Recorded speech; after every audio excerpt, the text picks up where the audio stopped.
92 शब्द प्रति मिनट शुरू।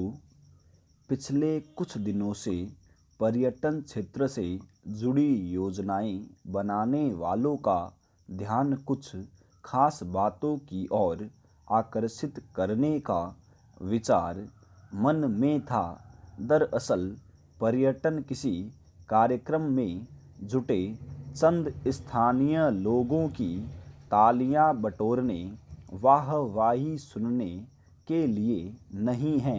पर्यटन बढ़ाने पर पैसा खर्च करने का मकसद पर्यटकों को, चाहे विदेशी हो या घरेलू, उस जगह तक लाना है जहां की अर्थव्यवस्था को लाभ पहुंचाना और सजीव संस्कृति व जीवंत परंपराओं का संरक्षण लक्ष्य हो।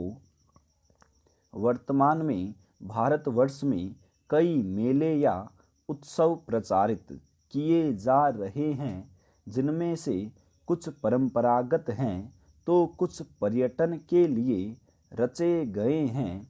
परंपरागत वे हैं जिनका लंबा इतिहास है, जैसे कुंभ मेला, पुष्कर मेला, कुल्लू दशहरा आदि।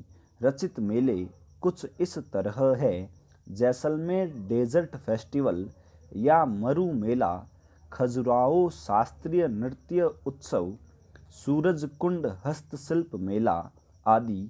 ये दोनों ही तरह के मेले उत्सव पर्यटकों के लिए आकर्षण बनते हैं।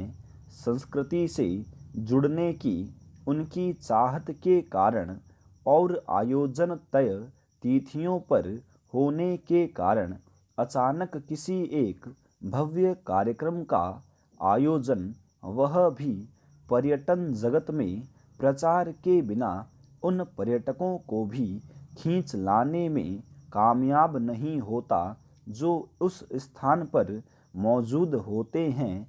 उन पर्यटकों के लिए किसी औचक उत्सव आयोजन को आकर्षक बनाना एक बड़ा काम है, जिसके साथ कई प्रश्न जुड़े हैं।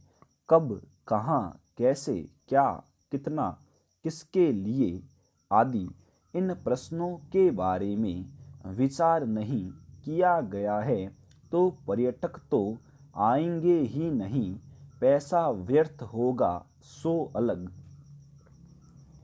पर्यटन को दर्शकों की भीड़ की नहीं, असल पर्यटकों की दरकार होती है। आमजन के लिए सांस्कृतिक कार्यक्रम करना संस्कृति विभाग और स्थानीय निकायों का काम है, जिसके लिए उनके पास बजट होता है और निजी प्रायोजकों का विकल्प भी। यहाँ हाल ही में जयपुर में हुए बड़े बजट के विश्व सूफी संगीत समारोह जहाने खुसरो का जिक्र जरूरी है। यह कुछ सालों पहले जयपुर के ही सेंट्रल पार्क में भी हुआ था। दोनों ही पर्यटकों को आकर्षित नहीं कर पाए।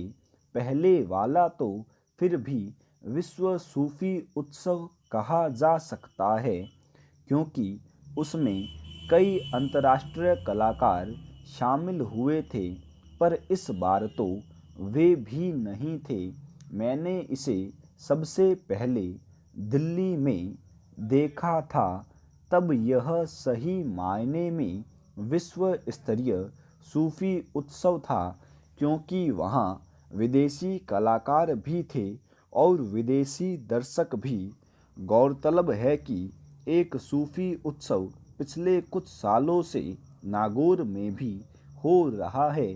सूफी संगीत के पीछे जो रहस्यमय दर्शन है, उससे आधे से ज़्यादा लोग बेखबर है और उसे सिर्फ मनोरंजन का साधन मानते हैं।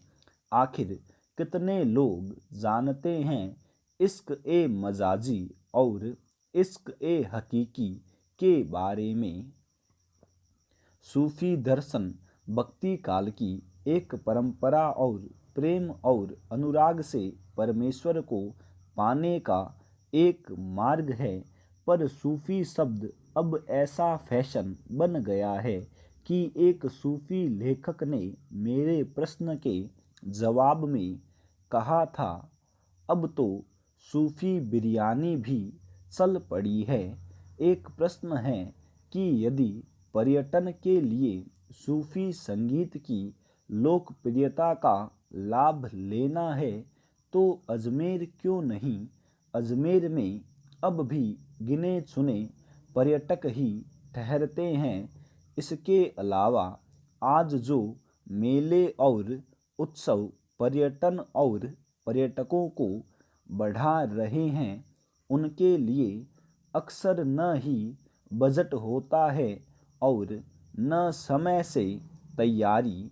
रिक्त स्थान भरना ही यदि मकसद हो तो सोचना ज़रूरी है। जाहिर है ऐसे आयोजन फ्रांस की उस रानी की याद दिलाते हैं जिसने भूख से परेशान अपनी प्रजा से कहा था, रोटी नहीं है तो केक खाएं।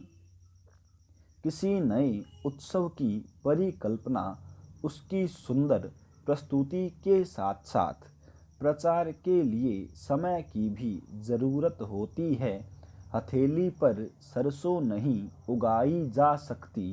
संस्कृति को पर्यटन के प्रचार से जोड़ने के महत्व को ऑस्ट्रिया के संगीतमय शहर साल्ज़बर्ग में पर्यटन व्यवस्थापन की पढ़ाई के दौरान सही तरह से जाना जा सकता था।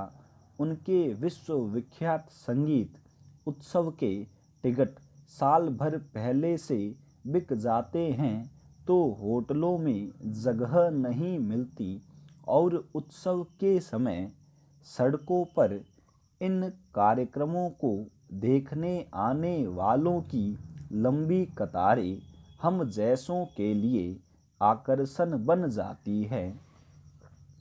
यही सब देखकर शुरुआत की थी जैसलमेर के मरु मेले की, जहां रेत के टीलों पर पूरे चांद को देखने का कभी न भुलाया जाने वाला अनुभव लेने के लिए माघ पूर्णिमा के आसपास की तारीखें तय की थी। वह एक रचा गया मेला अब परंपरा बन गया, पर अब आधी अधूरी तैयारी के साथ कुछ नया करना पर्यटकों को लुभाने पर प्रतिकूल असर डालने लगा है। पर्यटकों के साथ साथ स्थानीय लोग भी आनंद लें, यह बहुत अच्छी बात है, पर पर्यटक न हो या न के बराबर हो तो पर्यटन उद्योग से जुड़े हितधारकों के विचार के लिए कई सवाल छोड़ता है। स्टॉप।